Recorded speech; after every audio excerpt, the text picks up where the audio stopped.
Good evening, everyone, and welcome to the Sinister Wisdom launch of the Pagoda, our new original book by Rose Norman. My name is Julie Enzer, and I'm pleased to welcome you to this evening's event. I'm also especially pleased that we have the settings properly on Zoom for once, so everyone comes in muted. I'll get back to that in our details as we move forward. Before we begin, our tradition is to spend a moment for a land acknowledgement. We are all around the United States and around the world, many of us living on unoccupied, unceded land. I am in what is now Dover, Florida, the traditional homeland and territories of the Seminole. I invite you to insert into the chat your location and acknowledge the land on which you live as we pause to recognize the histories of war and colonization and the ongoing war and colonization happening in our world. Together, let us imagine and work for a world where we have a fair and equitable distribution of resources. We have an hour of celebration planned. We'll wrap up around 8 p.m. on the East Coast, including time for our traditional dance number at the end.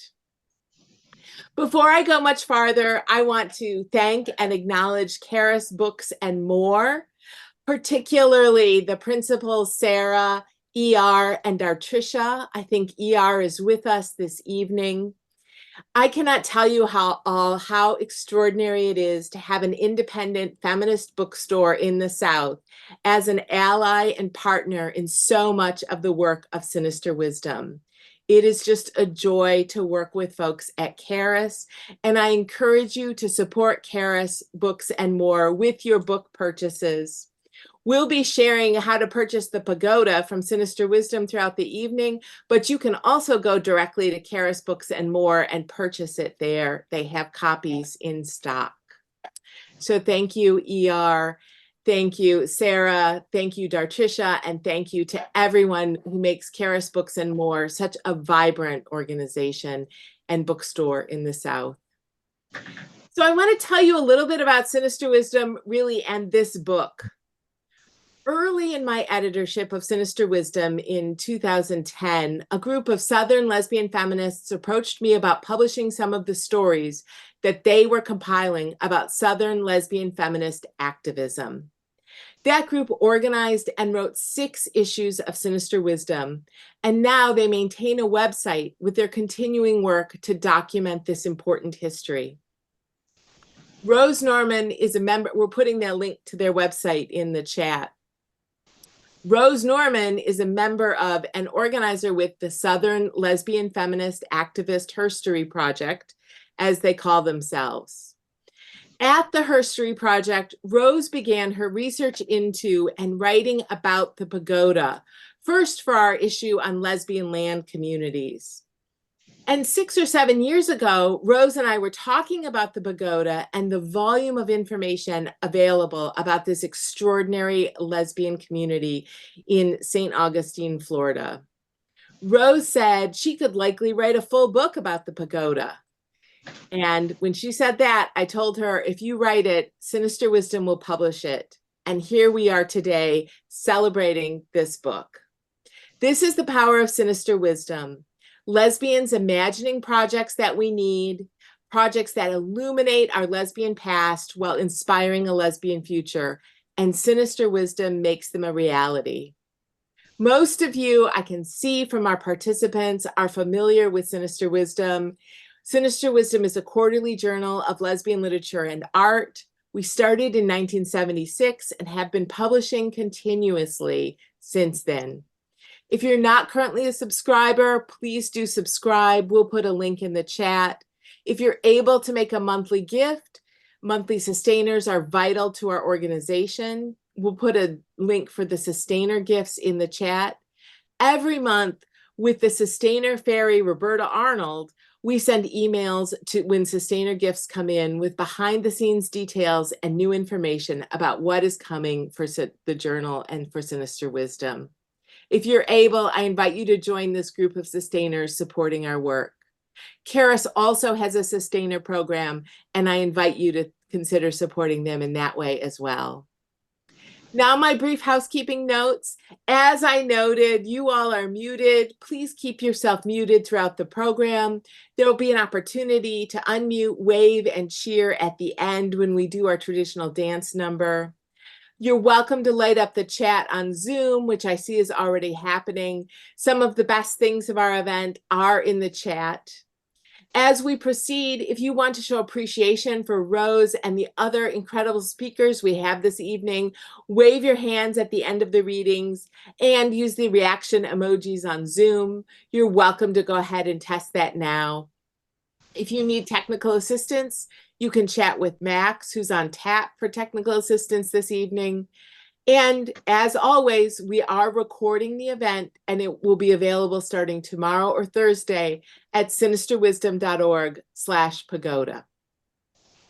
So I'm very excited for our program this evening. So without further delay, we'll begin. Our program tonight features the author of the Pagoda, Rose Norman, and 4 women who were vital members of the Pagoda community. Collectively, we will regale you with stories about the Pagoda, the lesbian community by the sea that operated from 1977 through 2016 in various incarnations. I invite you to sit back and relax and enjoy the program, maybe hearing the ocean in the background. We're going to begin with an invocation from one of the founders of the Pagoda, the priestess of Pagoda Temple of Love, Morgana McVicker. Morgana, would you join us and begin with an invocation? I certainly will. And I would like to basically just say good evening to everybody out there. And as priestess of the Pagoda Temple of Love, I am honored to be with you and to invite the goddess in all of her aspects and within each of us to bless this important presentation. For tonight, we celebrate the release of a very important historical book, The Pagoda, a Lesbian Community by the Sea by Rose Norman.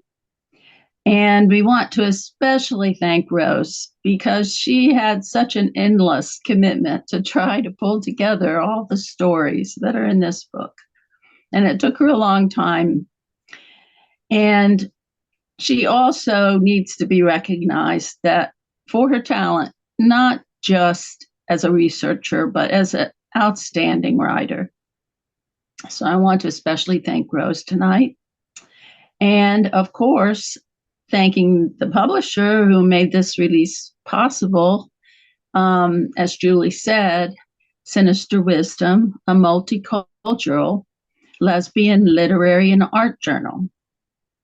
And this journal is what made this book possible, and especially because of Julie.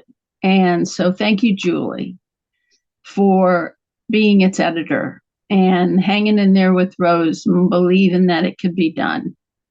And so tonight, we really do celebrate not only each other tonight, but also we celebrate the Pagoda herself.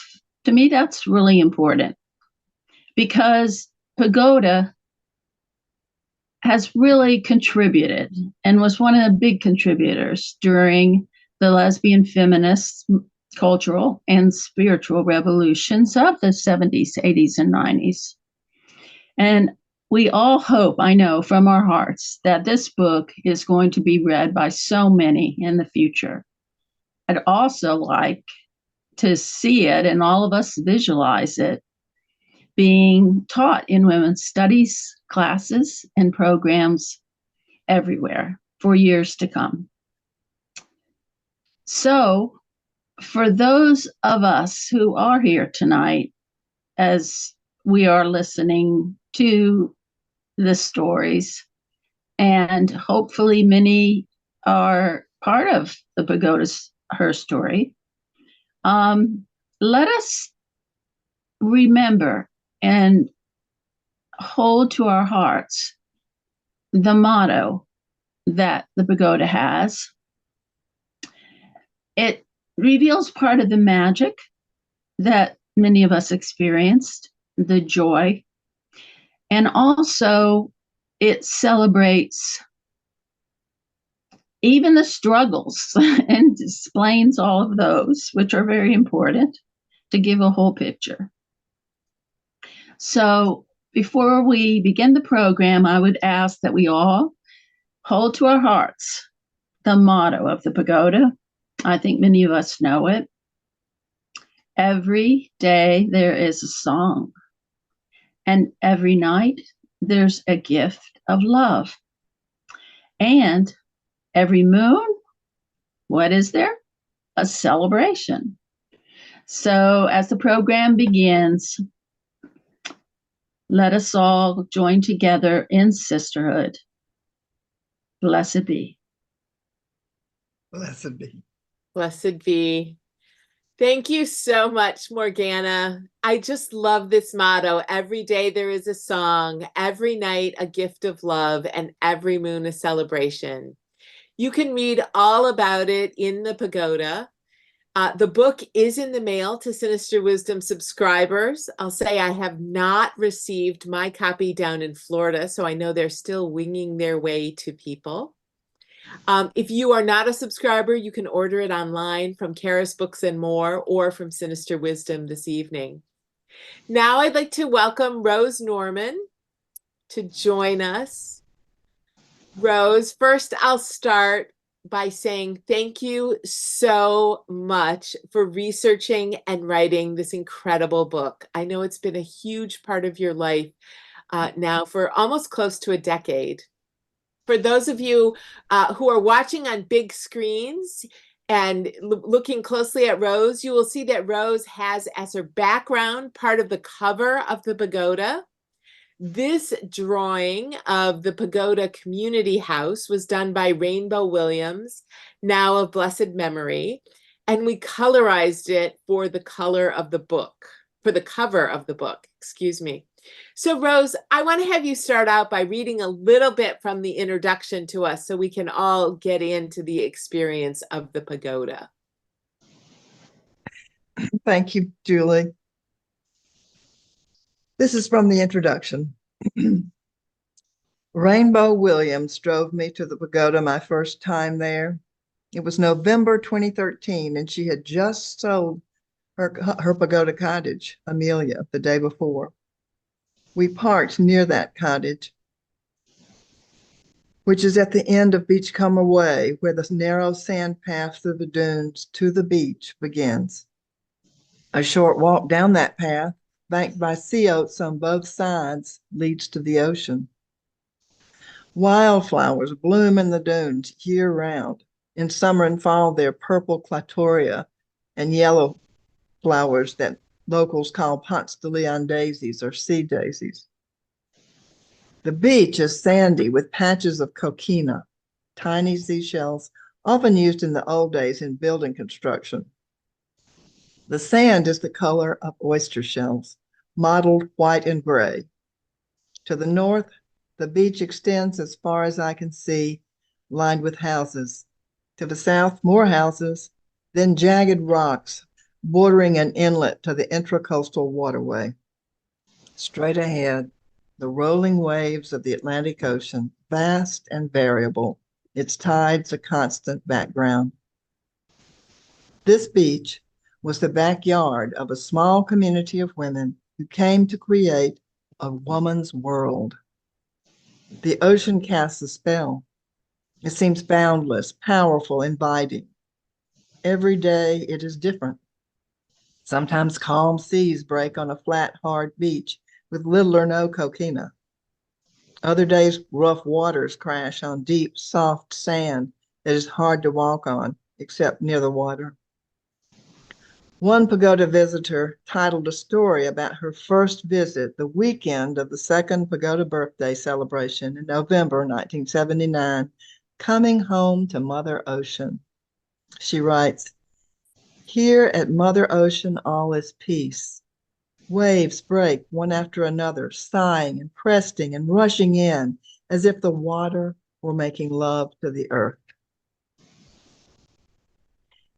In those days, no houses lined the beachfront, and you could see the St. Augustine skyline across the river to the southwest.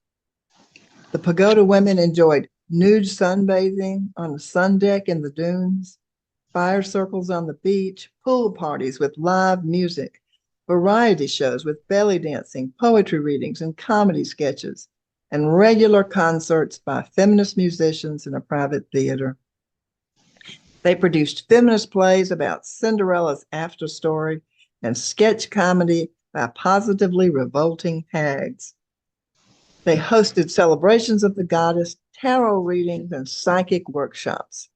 At its height, the place known as the Pagoda was a goddess church, cultural center with a private theater and guest house, surrounded by 12 tiny, custom-built knotty pine cottages and a duplex, all owned by lesbians.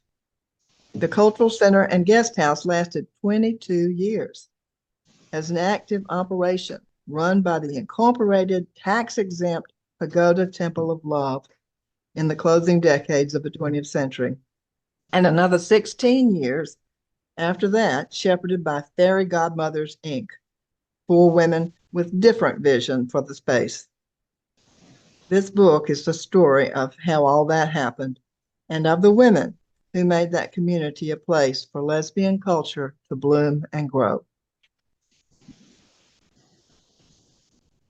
Thank you so much, Rose.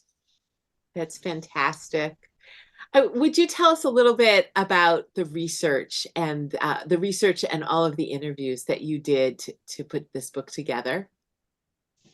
Well, the project did begin with interviews, and I went over to Alapine, a women's land community near me, to interview 6 women who had been at the Pagoda, which is about all I knew about it, that they had been at the Pagoda, and I wanted to write about the Pagoda. And that was just the beginning of dozens more interviews with Pagoda women and others. I also interviewed some people who had just been to the Pagoda, who came there as guests or won a raffle and got a free week at the Pagoda. It was after about 3 years, those Pagoda women began to bring in what became a treasure trove of documents that are now archived at the University of Florida. There were monthly newsletters, there were financial statements, 3 guest books, hundreds of photographs, 20 videos. You could say I was sustained by all those documents and by the Pagoda women who brought them to me. First Morgana and Barbara Lou and Emily Green, who were at that first group interview, and then went to Florida and met Rainbow Williams, who was endlessly helpful, and Rena Carney. All of them were so supportive of my work, especially Rena, who invited me to stay at her Pagoda cottage for weeks at a time. So great. That's so great. And Rose, tell us what feels so important and timely about this story today in 2024. Well, what you said earlier, it illuminates the past and inspires the future. What those Pagoda women accomplished with really limited resources is astonishing. A cultural center, a guest house, a women's community, all of it focused on empowering women. I think that has to be encouraging to the young feminists today. There's much to learn from their experience. Fantastic. Thank you, Rose. We're going to go back. We're going to hear, you're going to read a little bit more for us from the book tonight, and we're going to hear from some of the other people who were deeply involved with the Pagoda. But I'm going to ask you to read a little bit about the opening night and go back to the founding of the Pagoda. Within a few months of buying those cottages and leasing the big building near the coastal highway, the building that's rendered behind you, the Pagoda women launched their cultural center with a variety show. So will you read a little bit to us about that opening night? Okay, this is also from chapter 1. The Pagoda Playhouse held its grand opening on the weekend of November 19th and 20th, 1977, just 4 months after the women had closed on the cottages and leased the Cultural Center building. Morgana, Rena, and others tap danced to Women Loving Women by Teresa Troll and performed a choreographed dance to Leaping Lesbians by Sue Fink and Joellen Grippo. Most of the acts entered and exited through a backstage door framed by Kathleen Clemenson's giant purple vagina, which covered the whole back wall. We have a picture of that in a minute.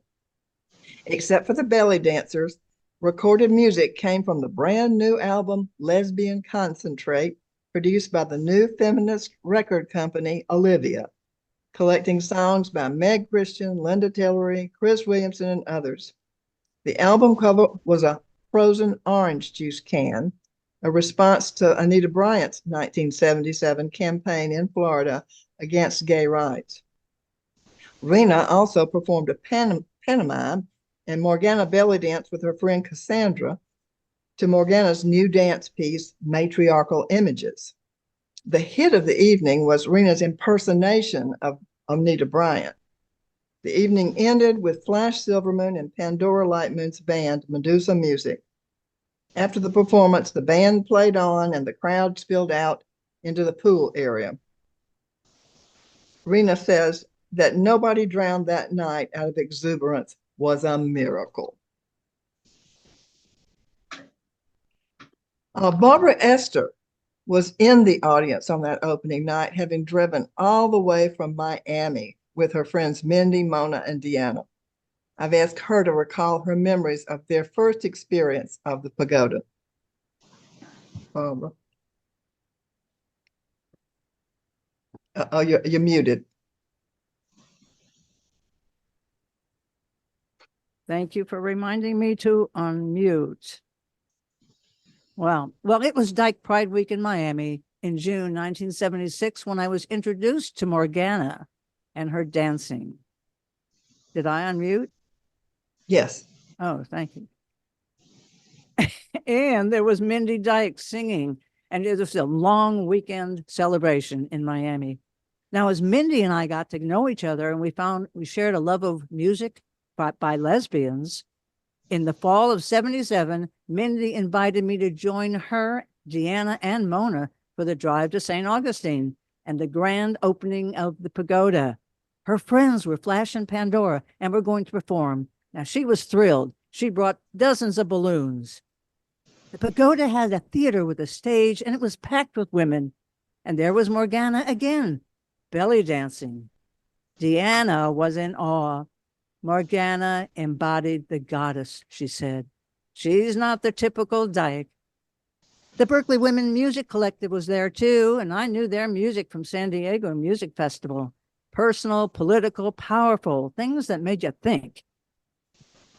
Upstairs in the center's building, there was a small room with a beautifully decorated altar. Women's spirituality was alive and present. I knew I was in a special place and in special company. Another trip with Mindy gave us the pleasure of Linda Shear's music. The goddess in me embraces the goddess in you. And after my album, More of It, came out in 1987, Katie Wildsister produced a concert for me. Wow, what a wonderful feeling. Mindy and Nancy drove me and Barbara to the Pagoda to share our music. A room full of supportive lesbians listening and singing along. How grand was that? It was a golden opportunity for many performers like myself to flourish in women-only space.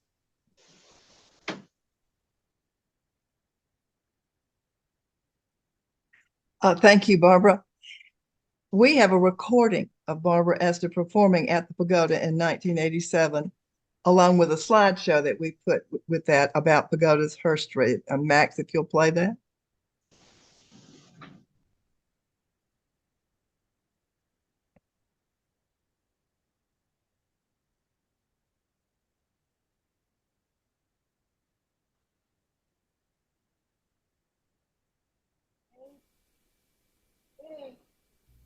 I'm gonna sing, I am.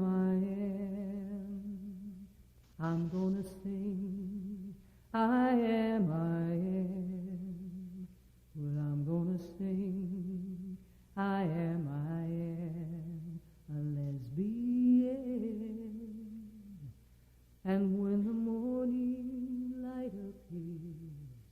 Oh, when the night is dark and beautiful, well, I will be spending all my time just singing this song. I'm gonna sing, I am, I'm gonna sing, I am, I'm gonna sing, I am a lesbian. Well, I'm gonna sing, I am, I'm gonna sing, I am, I'm gonna sing, I am a lesbian. And if you'd like to sing along, there's no melody that could be wrong, so let your voice flow with this song and harmonize. Well, I'm gonna sing, I am, I'm gonna sing, I am, I'm gonna sing, I am a lesbian. I'm gonna sing, I am, I'm gonna sing, I am, I'm gonna sing, I am a lesbian. And if it's the rhythm you want to change, or if it's the words you want to rearrange, nobody cares. Just help yourself and sing along. I'm gonna sing, I am, I'm gonna sing, I am, I'm gonna sing, I am a lesbian. I'm gonna sing, I am, I'm gonna sing, I am, I'm gonna sing, I am a lesbian. Well, I'm a lesbian.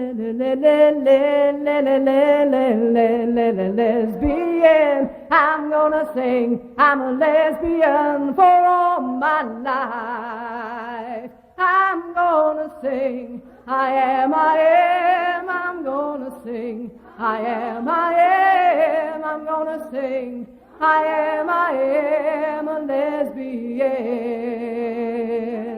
One more time, I'm gonna sing, I am, I'm gonna sing, I am, I'm gonna sing, I am,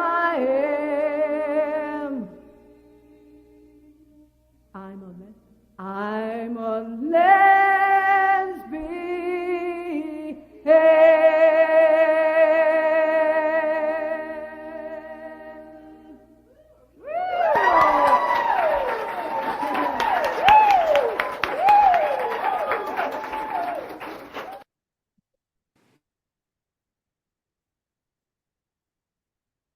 Those girls had a good time. In the early years, feminist theater was a big part of what the Pagoda founders were doing in that theater, led by Rena Carney, a founding mother and a trained actress. Rena and Morgana had started a dance theater company in St. Augustine and had already collaborated on a one-act play they called Moon Womb, and there was a picture of a rehearsal for Moon Womb in that slideshow. I'm going to read a little paragraph about the theater at the Pagoda from the book. The Pagoda Playhouse grand opening featured primarily music and dance rather than theater pieces, but in the next few years, Rena's dream of her own playhouse for theatrical performances took flight as original plays by visiting lesbian playwrights filled that stage. Rena was eager to get Morgana involved in plays as well as dance and variety shows. She was always on the lookout for plays with good roles for women. In addition to feminist plays, Morgana and Rena performed Tennessee Williams' Something Unspoken and Alice Gerstenberger's Overtones, both serious dramas focused on complex women characters, strong women trapped in confining roles. After Trudy Anderson moved to the Pagoda as resident playwright in 1978, the emphasis on producing feminist plays accelerated. Trudy lived at the Pagoda until 1982, renting sleep space in the center and elsewhere, and supporting herself with various paid Pagoda jobs, since the playwriting residency was an unpaid position. At one time, she was making about $100 a month for maintenance and cleaning while living in the cultural center. From the time she arrived, Trudy's original plays were popular. In January 79, just a month after she moved to the Pagoda, her one-act comedy, An Afternoon of S&M, Sophie and Myrtle, was produced, and that same month, Rena and Morgana won a $25 prize for performing it at the Holiday Inn. They went on to perform that several more times. The big hit on that opening night in 1977 was Rena's sketch comedy impersonating the popular singer Anita Bryant, who that year had launched an anti-gay campaign that had the unintended consequence of mobilizing the lesbian and gay community in support of gay rights. The opening night program lists of surprise guests, and Rena entered through the audience dressed as Anita. Rena Carney has been a huge support for the Pagoda Project, but was unable to join us tonight, so she sent this recording of part of the Anita Bryant script, composed of, quote, authentic quotes that she and Pagoda co-founder Susie Chance pulled out of newspaper stories about Bryant's Save Our Children campaign. And Max, if you would play that recording of Rena.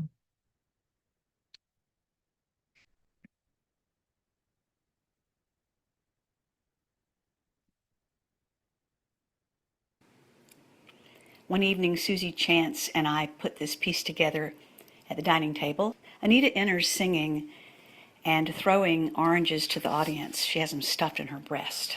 Da da da da da. Come to the Florida Sunshine Terry.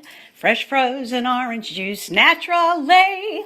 Orange juice with natural vitamin C. From the Florida Sunshine Terry. Oh, hi, hi, hello.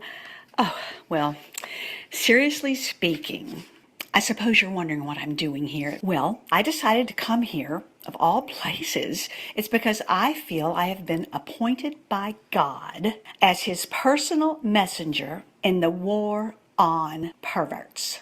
God drew a circle, and I stepped inside, where he put fire in my heart. And tonight, Jesus Christ, the only man I can truly love and give my heart to, commanded me to come here and save you from life as a barnyard animal.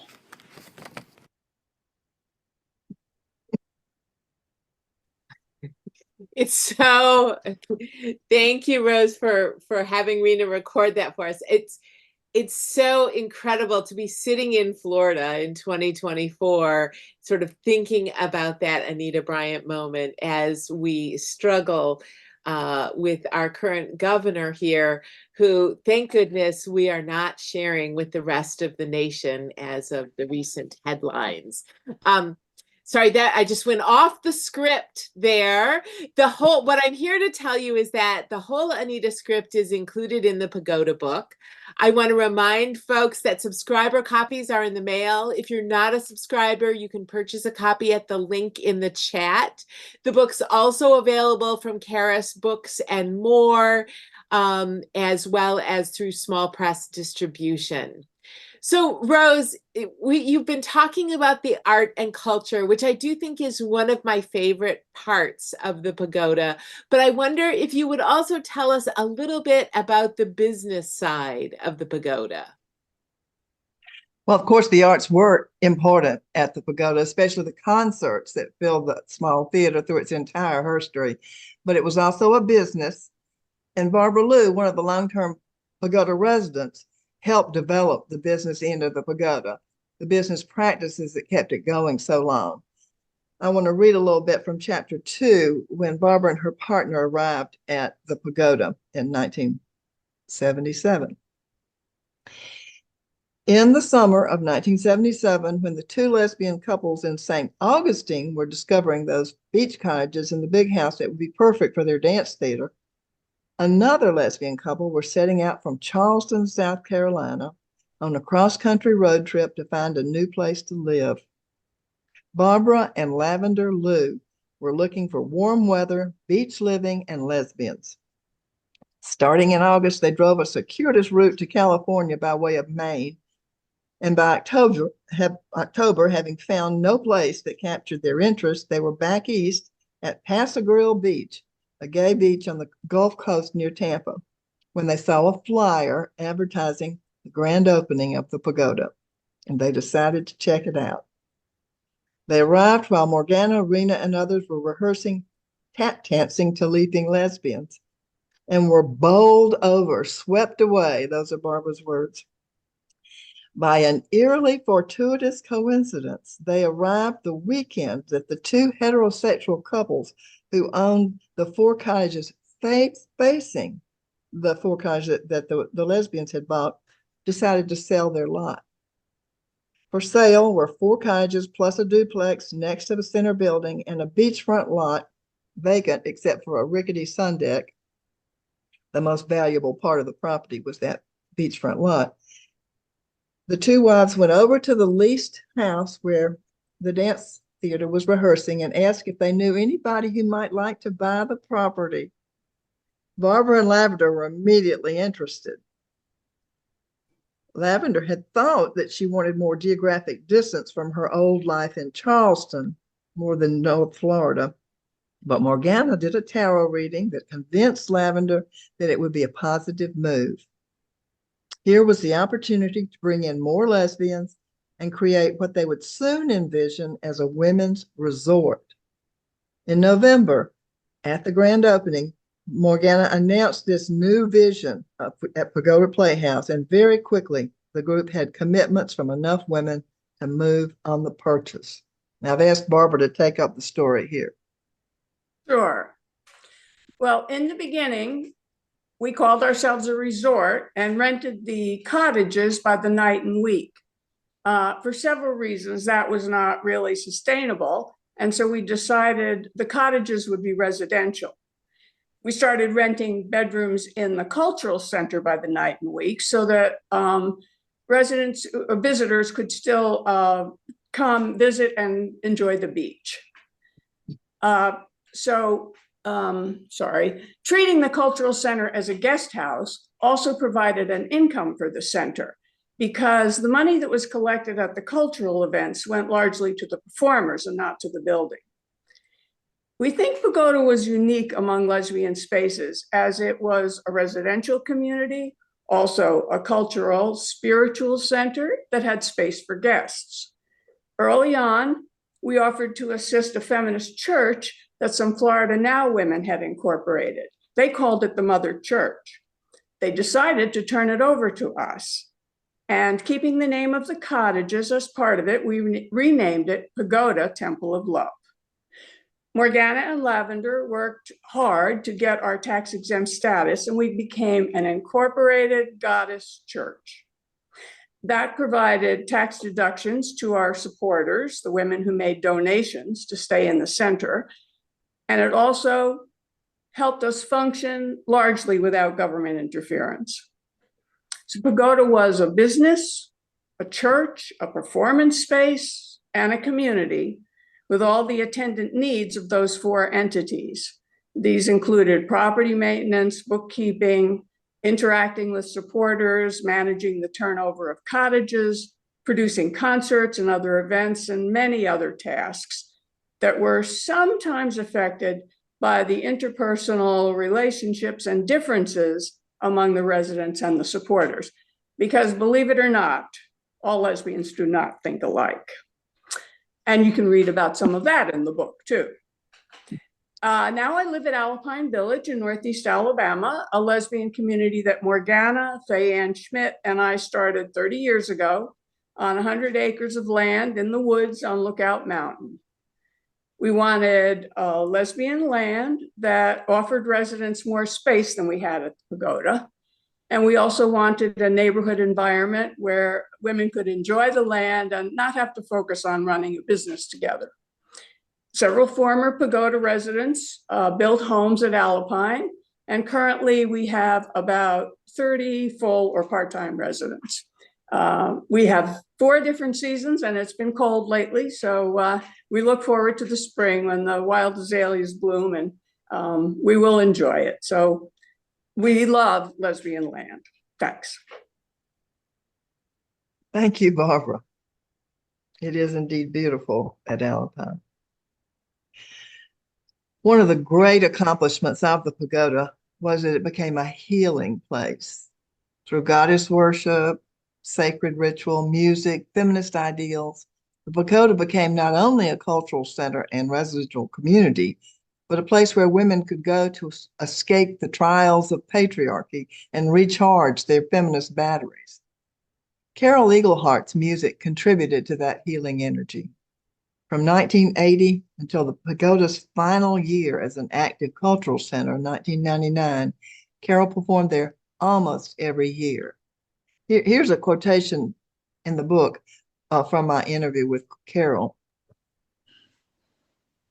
Even if all that stuff was roiling here, the pagoda was still a symbol for us who lived in other places. It was a symbol of women who were able to come together and create their own community. Even if there was a lot of shit going on, it was still an important symbol for us nationally, that this should even be able to happen. I think of it as a glowing beacon, even if things were going on underneath. They were not publicity seekers, that's true, but they were certainly really, really important to people outside of it. This was something out of our ancient past that was being embodied here. Well, Carol Eaglehart is with us tonight, and would you now share some of your reflections on the pagoda? Yeah, in 1980, I was living in Atlanta, and I was working as a director of media development. As part of the lesbian feminist community, I'd been hearing about the pagoda, and I was intrigued by these women who had brought the concept of lesbian land into reality. I quit my job to spend more time writing and performing my own music. And I thought, what better way to begin this new chapter of my life than to spend a month at the pagoda? So I packed my bags and I rented Rena's cottage for a month. And what a wonderful month it was, getting to know the pagoda women. We had dinners together, we walked the beach, we played a really creative version of the game of Clue. We talked endlessly, we dreamed together about how to create a better world, and we laughed a lot. It was the first of many visits to the pagoda because I always tried to include the pagoda on my concert tours of the Southeast. For those of us out in the rest of the world dealing with all the problems of a patriarchal culture, the pagoda was like a light in the distance, reminding us that it's possible to lead a different kind of life, a life of sharing and openness and love. One of the women that I met on that very first visit was Maya Sterling, who had a vision of 13 ships with 13 women sailing off to find a new land utterly untouched by patriarchy. Do you love it? I wrote a song about that vision, and it became the title song of my third album. And Emily Green shot this video of a pagoda concert and this song.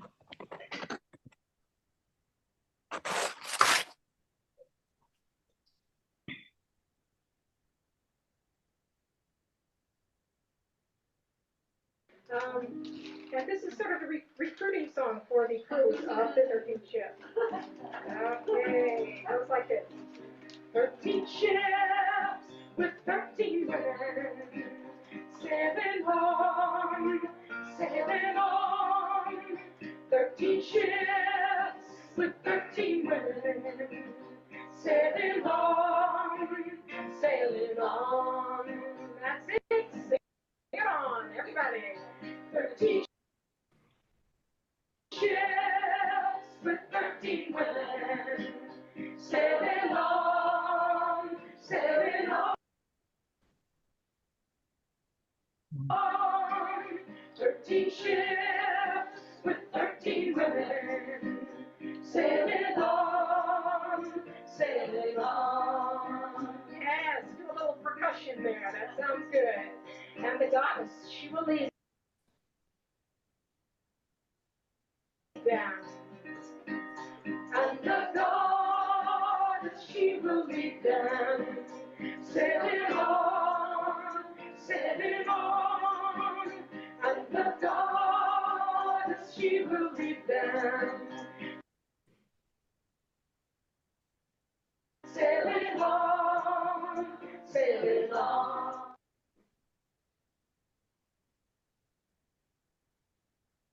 Carol, thank you so much. It's so lovely to see you now and see that incredible recording with a little bit of buffering intervention from all of the spirits who want this night to go on forever for us all.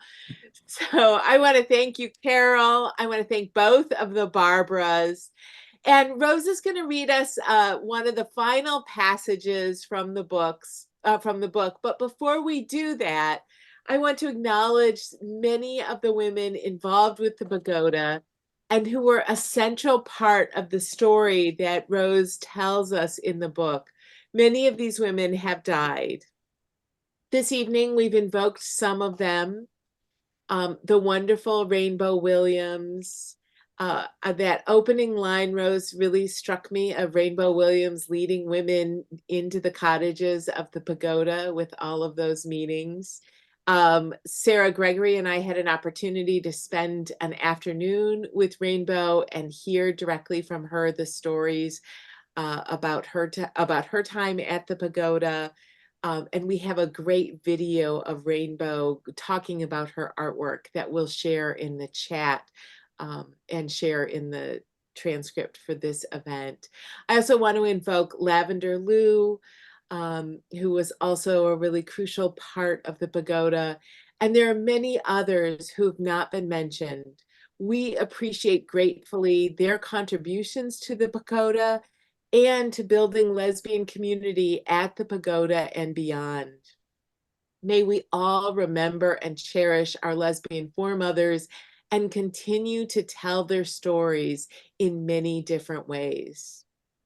So Rose, in the few minutes we have left, I want to ask you to read from the end of the book and tell us a little bit about that. We're also, we're a couple minutes ahead. So if people have questions that they want to put in the chat, I might come back to you with those after you do a little reading.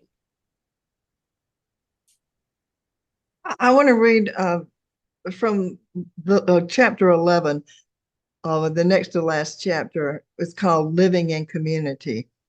And it tries to come to terms with some of the challenges that the Pagoda faced that led to its ending after 22 years. And this is some of the final paragraphs in the book. The question is not so much why it came to an end as how on earth it lasted as long as it did. One reason is that women really did have a lot of fun at the Pagoda, at dances, at concerts, at rituals. There was a playful energy alongside the feminist fervor and a great joy in planning celebrations. They planned 10 days of events for the 10th birthday celebration. When they weren't making policy or dealing with financial or emotional crises, the Pagoda women were having a really good time. And that was all about being with women and having a cultural center. For many years, that old building was an oasis in a world that did not provide many spaces where, as Ellen Spangler put it, quote, the whole spirit of women was really honored spiritually, physically, emotionally. Women grew and healed there, found feminism and self-empowerment. The spiritual component bound up in the separatism made it safe for growth. Women came for the beach and the concerts. They stayed for the community. I guess we can do questions. Yeah, thank you so much, Rose. So Sabine asks the question that you and I had many long conversations about in putting this book together. Sabine asks, why did the Pagoda end? So do you want to talk a little bit about the endings? And also maybe it might be interesting to folks to hear a little bit about our conversations about how you shaped this narrative in relationship with the ending. Well, there were many, many challenges. One of which was Volano beach development. They built a brand new bridge. There was a Volano development group that's still there. You saw those pictures of the kind of bay. There was nothing around them when they bought those first 4 cottages. The motel was just motel. I mean, there were some other places, but there was not much beach development. Well, that changed a lot of things, including the climate. There were interpersonal difficulties that caused some people to leave. And then Morgana started feeling called toward Northeast Alabama, where she had spent her girlhood summers in camp, and was feeling psychically moved there. And in 1995 was the last year that some of the main people who had been running the business lived there full time. After that, those last few years, there was no one living there full time who was on the board. Rainbow was living there, but she didn't want to be on the board. So the really hardworking people that kept it going didn't have the authority of that the earlier people would have had. And there are other reasons. In fact, one person suggested that maybe things like that have a life cycle, and it had completed its life cycle. Great. Thank you so much, Rose. People are sharing some great memories of time at the Pagoda in the chat. I love that. I see Barbara nodding, so I know people are loving reading those as well. The book is really just wonderful. And I want to highlight, in addition, Rose, to you telling a narrative of the community over time, there's also great stuff at the back as appendices, including Rose has compiled the list of all of the women, all of the characters involved, a little biographical sketch about each of them for people to look at, a list of all of the concerts that happened at the Pagoda, and the book is also fully indexed.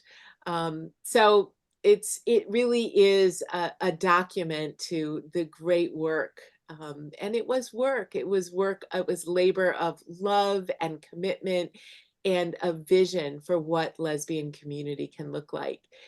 Just as Rose, your book is a labor of love and commitment for what lesbian literature might look like. And I thank you so much for writing it. It's been such a pleasure to work on it with you. Rose is going to be speaking all over Florida about the book. There's hardly a town that she will not be in. There's a big party celebration in Gainesville for the book. She'll be launching next week at the St. Augustine Historical Society.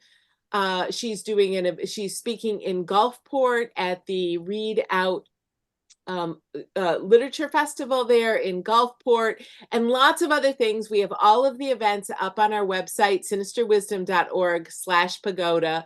We're also doing not one, but 2 additional events about the book. On February 6th, we're going to talk about oral histories. Rose is going to be in conversation with folks doing other oral history projects, one in Norfolk, one on feminist, Alex works on feminist restaurants, and Sean Smith Cruz, a longtime friend of Sinister Wisdom, is going to talk about her work with Salsa Soul Sisters. Then 2 weeks later, on February 20th, Sharon Thompson, who's with us this evening, and Emily Green. Emily has a bunch of video footage from concerts at the Pagoda. We're going to be talking about the Pagoda on film and lesbian home movies and all sorts of other fun and delicious things. So I invite you to register for February 6th, February 20th, and join us more in continuing to talk about the Pagoda, to talk about lesbian history, and to talk about lesbian communities and how we can continue to build them and continue to do work like this. But now I'm totally off script, Max, so I'm sure you're wondering what's going on. Thank you to everyone everyone who joined us this evening. If you do not already have your copy of Sinister Wisdom 131, The Pagoda, and you're a subscriber, it is winging its way to you. If you're not a subscriber, please become a subscriber or order your copy today online at sinisterwisdom.org/pagoda. We will make the video recording of this evening's event available at the Sinister Wisdom website tomorrow or Thursday. Again, sinisterwisdom.org/pagoda. And as always, our final song is The L Word by songwriter Carol Kramer, performed by your girlfriend and produced by Esther Records. As you listen to the music, I invite you to stand up and dance. We'll highlight videos, and when the music ends, I will end the Zoom call. Thank you all for joining us, and let the dancing begin.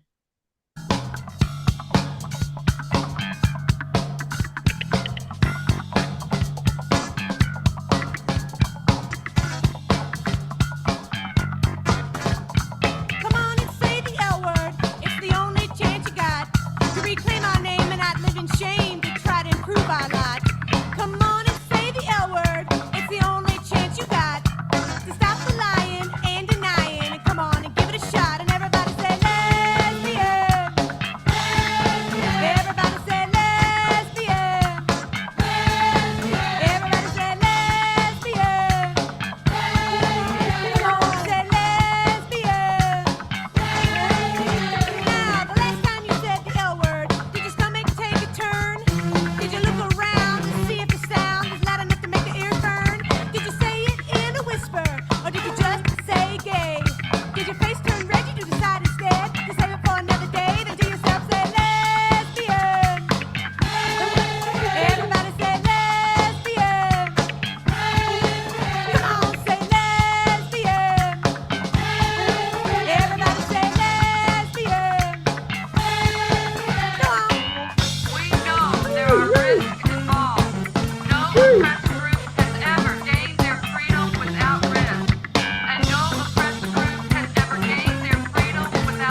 Goodbye. Thank you all. See you soon.